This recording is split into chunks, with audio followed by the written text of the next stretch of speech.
Hello दोस्तों, welcome to my YouTube channel Global English Academy. दोस्तों, मैं सोनू सर आपके सामने दोबारा हाजिर हूँ एक नए पेपर सेट के साथ में।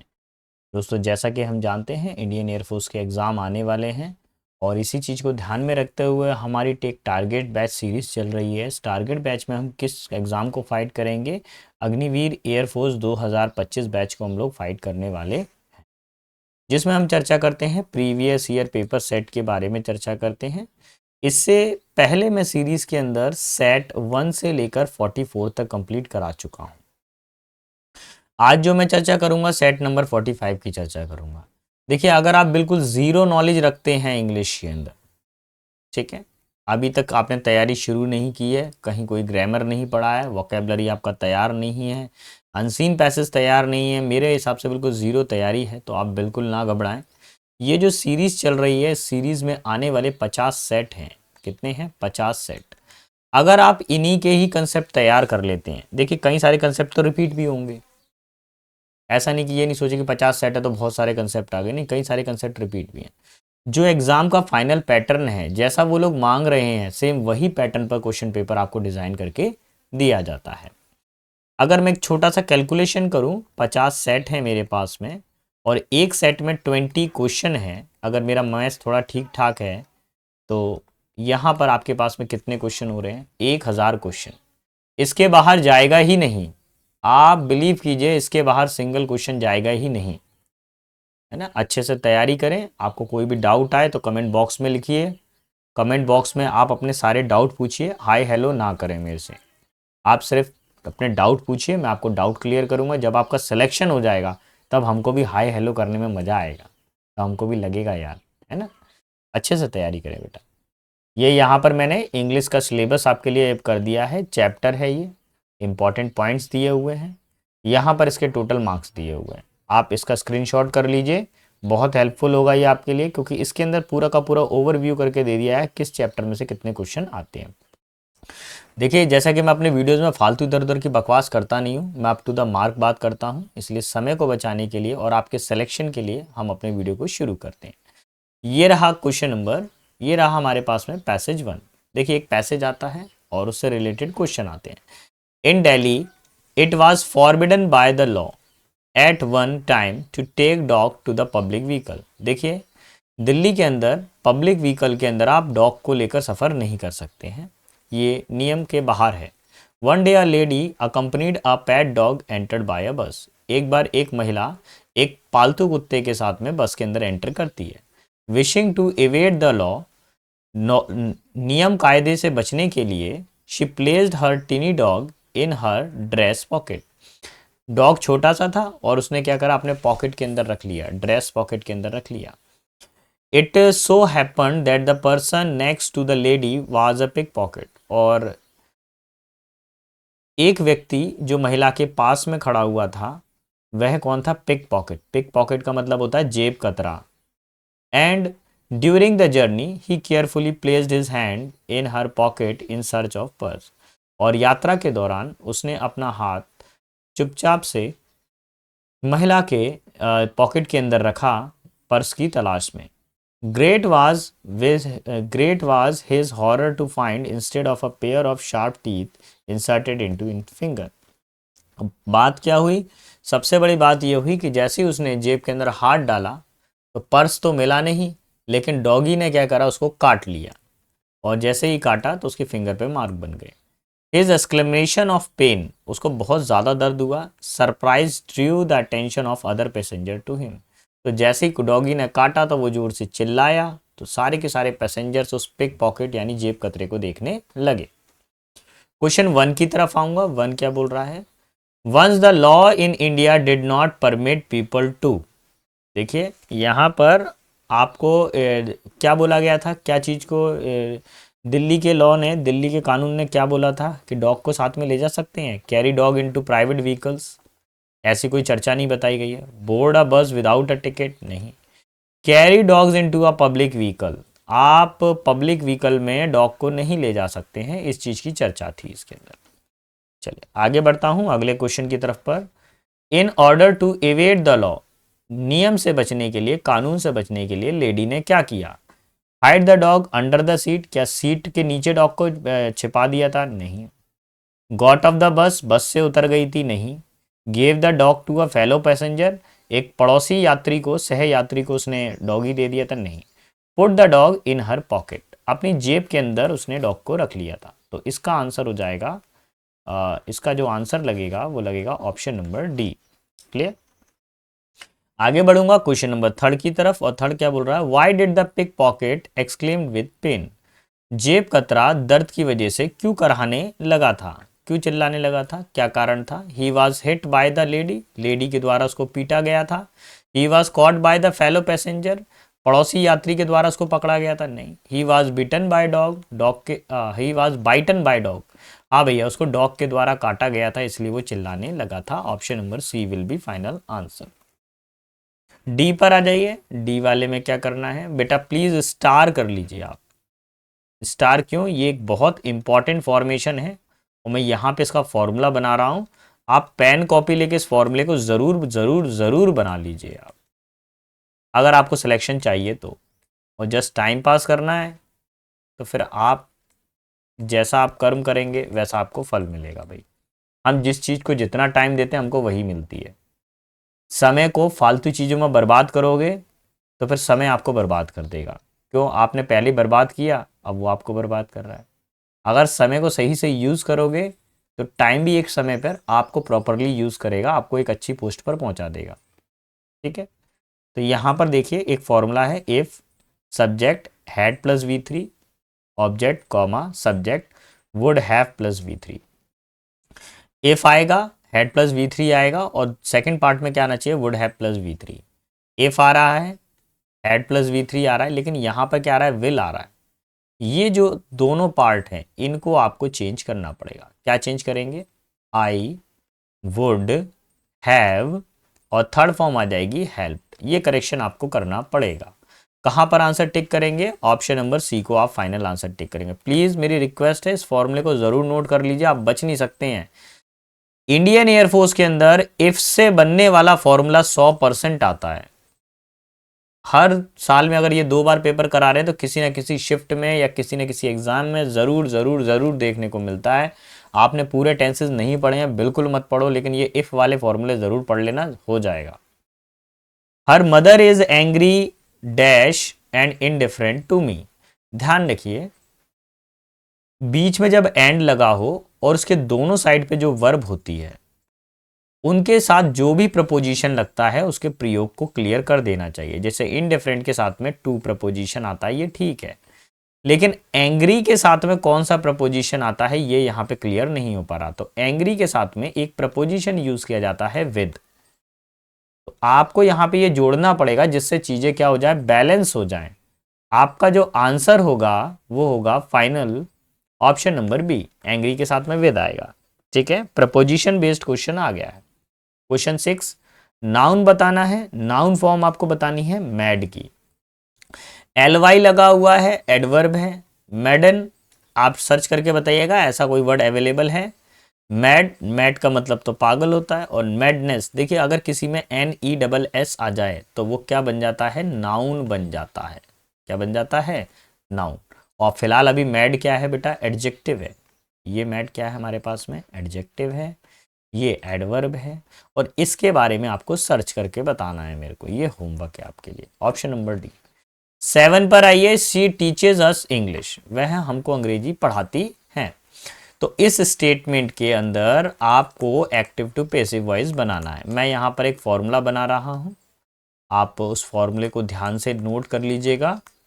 और यहाँ पर दूसरा फॉर्मूला मैंने बनाया है, यहाँ पे ऑब्जेक्ट और इज MR प्लस वर्ब की थर्ड फॉर्म प्लस बाय और प्लस सब्जेक्ट।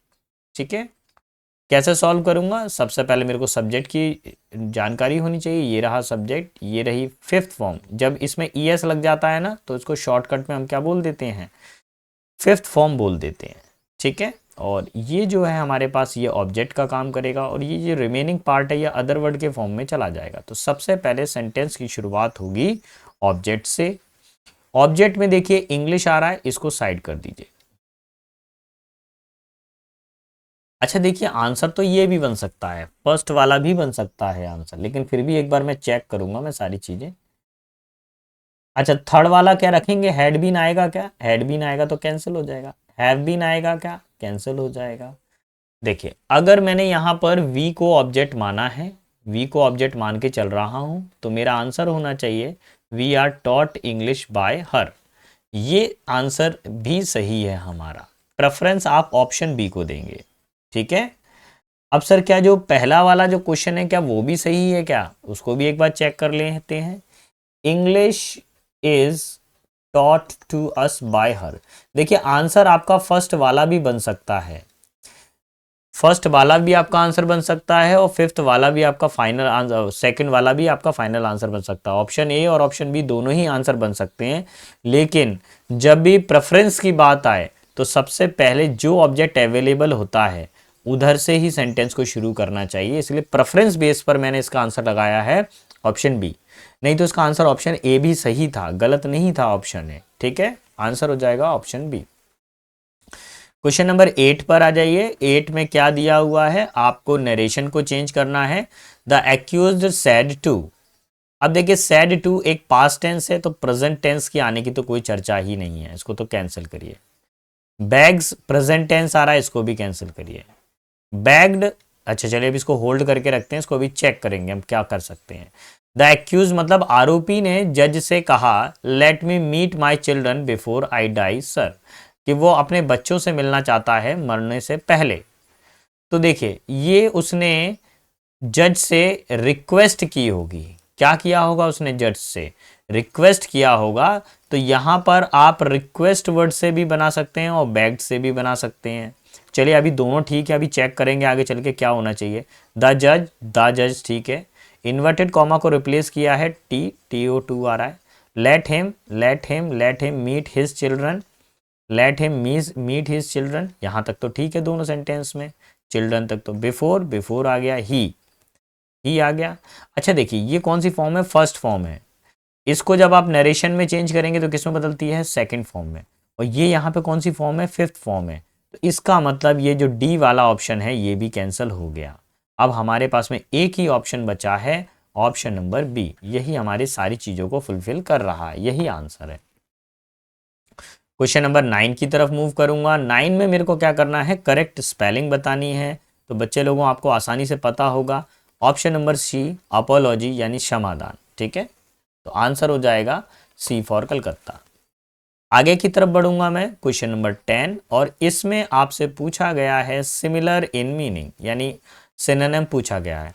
ऑनेस्ट का मतलब क्या होता है, ईमानदार व्यक्ति होता है, जो बिल्कुल ईमानदार हो। एक्चुअल का मतलब होता है वास्तविक, रियल।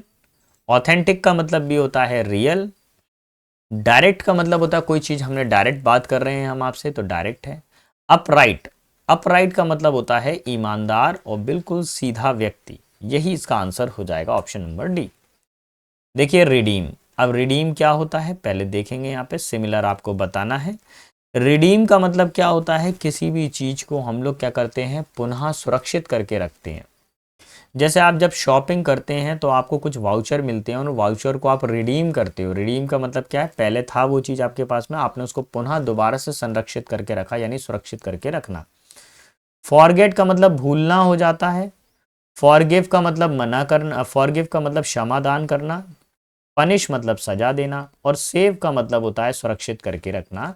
हमारा आंसर यही हो जाएगा option number D. Question number 12 पर आ जाते हैं। बोला गया है द चीफ और commander of an army is called. देखिए, आर्मी के जो कमांडर होते हैं उनको क्या बोला जाता है, मुख्य कमांडर को क्या बोला जाता है, तो इसका आंसर लगेगा जनरल। क्या लगेगा, जनरल। देखिए, इन चारों में से मैं पोस्ट वाइज बता देता हूं। पहली पोस्ट क्या होती है, जनरल, ठीक है। दूसरी पोस्ट क्या होती है, इससे जो जूनियर पोस्ट होती है वो होती है कर्नल। उससे थोड़े छोटे पद पर जाएंगे तो कौन आ जाएगा, मेजर। और सबसे छोटे पद पर जाएंगे तो क्या आ जाएगा, लेफ्टिनेंट। इसको कर्नल पढ़ते हैं, इसको लेफ्टिनेंट पढ़ते हैं, जनरल, मेजर। अब इन्होंने क्या बोला है, चीफ, मुख्य कमांडर यानी बड़े अधिकारी की चर्चा की है, इसलिए मेरा आंसर हो जाएगा ऑप्शन नंबर सी, जनरल। आगे देखेंगे क्वेश्चन नंबर 13, एब्रप्ट। एब्रप्ट का मतलब क्या होता है, रुकावट, यानी स्टॉप हो किसी चीज में। क्या हो, स्टॉप लग गया हो। ठीक है, अब इसमें अच्छा अच्छा, मतलब कोई चीज़ क्या है कि स्टॉप लग गया हो, थोड़ा सा रुक रुक के चलेगी, है ना। और यहाँ पर क्या हो जाएगा अगला, ऑब्सक्योर। ऑब्सक्योर का मतलब क्या होता है, अस्पष्ट, कोई चीज़ क्या हो, क्लियर नहीं हो, अस्पष्ट हो, तो ये आ जाएगा। ग्रेजुअल का मतलब क्या होता है, धीरे धीरे, कोई काम धीरे धीरे चल रहा है, स्लोली स्लोली। और कॉन्क्रीट का मतलब क्या होता है, यानी कि सॉलिड हो, कोई चीज़ ठोस हो, है ना। कॉन्क्रीट का मतलब क्या होता है, कोई चीज़ सॉलिड हो, ठोस हो, इसकी कोई शेप हो। रैपिड का मतलब क्या होता है, कोई चीज़ बहुत फास्ट जा रही हो।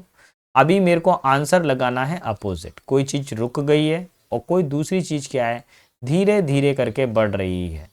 ठीक है, ग्रेजुअली, धीरे धीरे करके आगे की तरफ को प्रोसेस कर रही है। एब्रप्ट में क्या होता है, चीज़ें क्या होती हैं, अचानक से रुक जाती हैं। चलिए आगे की तरफ बढ़ूंगा मैं। क्वेश्चन नंबर 14 पर आ जाते हैं। 14 में क्या बताना है, आपको अपोजिट बताना है। अच्छा, एक ज़रूरी चीज़, देखिए सर ये वोकेबलरी मैं कैसे तैयार करूँ सर, मेरे को पता नहीं चल रहा है मैं कहाँ से कितना याद करूँ, कैसे तैयार करूँ। बिल्कुल टेंशन लेने की ज़रूरत नहीं है बेटा, आपको केवल 100 सिनोनिम्स याद करने हैं, केवल 100 एंटोनिम्स याद करने हैं। वन वर्ड सब्स्टिट्यूशन है, आई थिंक 100 है, और ईडियम एंड फ्रेसेस हैं, ये भी 100 है। टॉप 100 वाले मैंने आपको प्रोवाइड कर दिए हैं पीडीएफ। सर ये पीडीएफ कहाँ से मिलेगी, जस्ट जाइए टेलीग्राम चैनल पर, लिंक कहाँ से मिलेगी, डिस्क्रिप्शन बॉक्स में लिंक दिया हुआ है। फिर भी नहीं ढूंढ पा रहे हो, बच्चे नहीं ढूंढ पा रहे हैं टेलीग्राम चैनल पे, तो बिल्कुल टेंशन ना लें आप, सीधा मुझे व्हाट्सएप करिए। व्हाट्सएप पे अपना नाम लिखिए और बोलिए सर मुझे पीडीएफ चाहिए इंडियन एयरफोर्स वाली। जैसे आप बोलोगे इंडियन एयरफोर्स वाली पीडीएफ चाहिए, मैं रिप्लाईज 100% करता हूँ हर बच्चे का। ये मेरी हैबिट है, जैसे मैं फ्री होता हूँ इवनिंग में तो मैं सारा मोबाइल चेक करता हूँ, जिसको जिस जिस चीज़ की रिक्वायरमेंट होती है वो मैं उसको भेज देता हूँ। आप इसको तैयार कर लीजिए। अभी तक तो बेटा 2018 से लेकर और ये अभी 2025 लग गई, अभी तक तो इन इम्पॉर्टेंट क्वेश्चन में से बाहर गया नहीं है।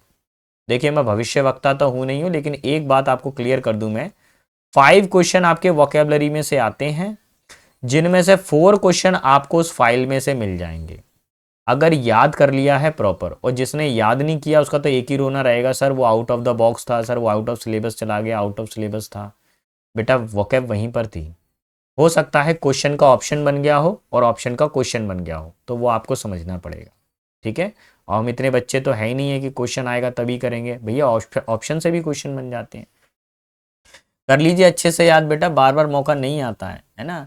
और समझिए ध्यान से, आपके पेरेंट्स आपके लिए बहुत कुछ कर रहे हैं, चलिए उनके लिए नहीं कर रहे तो एटलीस्ट अपने लिए कुछ कर लो, है ना। पैसा तो दूसरी चीज़ है, लेकिन एक रिस्पेक्ट मिलती है ना, वो ब्लू कलर की जब आप शर्ट पहनोगे और जब आप अपनी गली मोहल्ले से निकल के जाओगे तो 4 लोग ना आपको रिस्पेक्ट करेंगे, आपको सल्यूट करेंगे। इतनी रिस्पेक्ट तो शायद किसी इंजीनियर को, डॉक्टर को नहीं मिलती है जितना फोर्स में, अग्निवीर में मिलती है, फोर्स के जवान को मिलती है। तो समझें आप, यहाँ पे बात पैसे की नहीं है, इनकम की नहीं है। और यहाँ पे आदमी पैसा कमाने भी नहीं जाता है, यहाँ पे आदमी जाता है इज्जत कमाने के लिए। और ये वर्दी कभी खरीदी नहीं जा सकती है बेटा, ये मेहनत से ही मिलती है। अच्छे से करें बेटा पढ़ाई। देखिए एनकरेज का मतलब क्या होता है, किसी को साहस देना, साहस देना, हिम्मत देना। अपोज का मतलब होता है किसी के खिलाफ जाना, अगेंस्ट हो जाना। मग्ड का मतलब होता है मुग्ध हो जाना, किसी में खो जाना, बिल्कुल मुग्ध हो जाना, मुग्ध होना, किसी की बातों में खो गए। सपोर्ट का मतलब क्या होता है, किसी को सपोर्ट करना है। और डिसस्पिरिट का मतलब क्या होता है, निराश हो जाना, काफ़ी ज़्यादा निराश हो जाना, या किसी चीज़ से हताश हो जाना।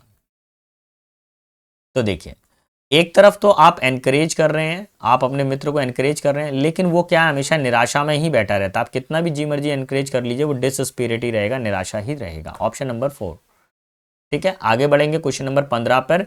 ही did exactly what he was dash to, उसने वही किया जो हमने उससे उम्मीद की थी। अबाउट टू नहीं, वांटेड नहीं, एक्सेप्ट नहीं, एक्सेप्टेड टू, एक्सपेक्टेड टू, यानी आशा करना। ठीक है, यही हमारा आंसर हो जाएगा, ऑप्शन नंबर 1। क्लियर। देखिए बेटा अगर आपको मेरा पढ़ाना पसंद आ रहा है और लग रहा है कि सर थोड़ी सी भी मेहनत कर रहे हैं आपके लिए, तो प्लीज़ बेटा मेरे चैनल को लाइक शेयर सब्सक्राइब ज़रूर करिए।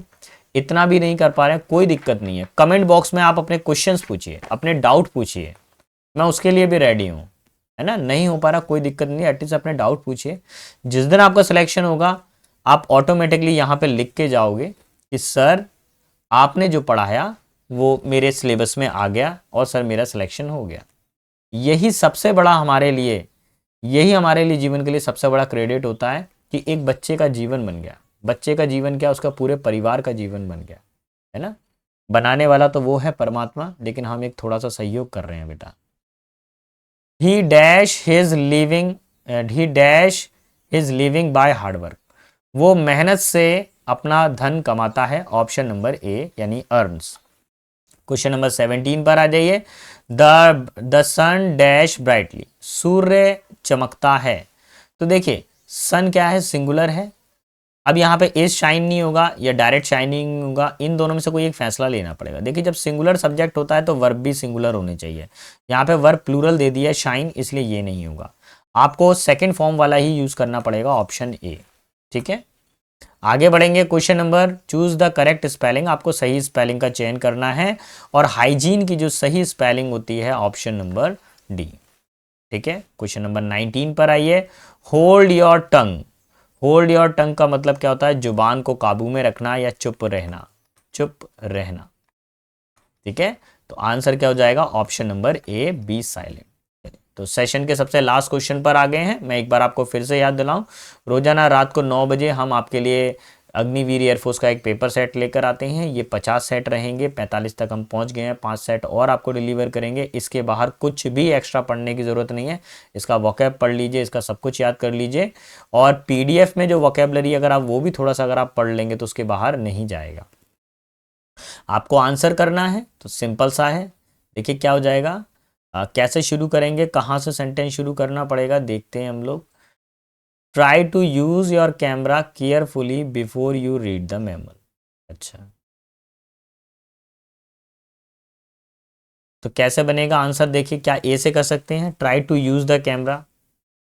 देखिए कैमरे का प्रयोग करें, लेकिन मैनुअल को पहले ध्यान से पढ़ लीजिए। ठीक है, तो इसमें जो सेंटेंस की बिफोर यू, अगर बिफोर से बनाता हूं मैं, before you try to use the camera, ये दूसरा सेंटेंस हो जाएगा।